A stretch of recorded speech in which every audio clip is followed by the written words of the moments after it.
एकचोटि video skip नहालिदिनु ल। माथि जति फोटो छन् हैन, उपेन्द्र यादव चोर, डाक्टर सिकेर चोर हैन, यिनीहरूको नाम त तपाईहरुलाई थाहै होला सबैको, भन्नु त पर्दैन। यिनीहरूलाई मधेसलाई लुटेर खाइदिएको छ। लुटेर जुन मध्य प्रदेश अहिले गरिबीमा छ नि, यिनीहरूको कारण हैन। आउने अगाडिको चुनावमा हैन, चैतको चुनावमा तपाईहरु यिनीहरुसित टाढा बस्नु कि एकचोटि यिनीहरुसित टाढा बस्नुहुन्छ भने नि मध्य प्रदेश सुध्रिहाल्छ। मध्य प्रदेश बब्बाल ठाउँमा जान्छ के। यिनीहरुसित कम्तीमा टाढा बस्नु, किनभने यिनीहरुको तपाईलाई लाग्दो होला यिनीहरुको एजेन्डा फरक छ, तर एजेन्डा मात्र फरक छ।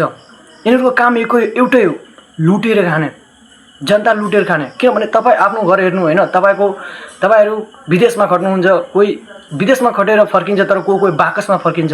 तर यिनीहरु हैन जितेपछि गएपछि काठमाडौँ बसेपछि एकचोटि मध्य प्रदेश फर्किँदैन 4 वर्षमा एकपट्टि। जब फेरि 4 वर्ष सक्छ अनि आउँछ, 1 महिना बस्छ, क्याम्पिङ हान्छ, यिनीहरु फेरि जान्छ। तपाईहरु प्लिज यिनीहरुसित हैन सचेत बस्नु।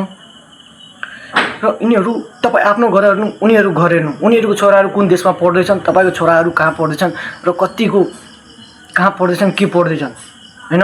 कम्तीमा यी कुराहरु दिमागमा राखेर एकचोटि यिनीहरुसित टाढा बस्नु के। मध्य प्रदेशलाई लुटेर पुरै खाइदिएको छ।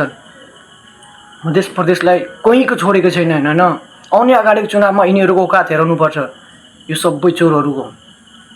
न म अब पैसामा लुट्ने मान्छेलाई त अब के भन्नु हैन, पैसामा बिकिहाल्छ न। अब पैसामा चाहिँ एकचोटि नबिक्नु हैन। अब पैसा बिक्नुहुन्छ त केही कहिले हुँदैन, 2-4 हजारमा।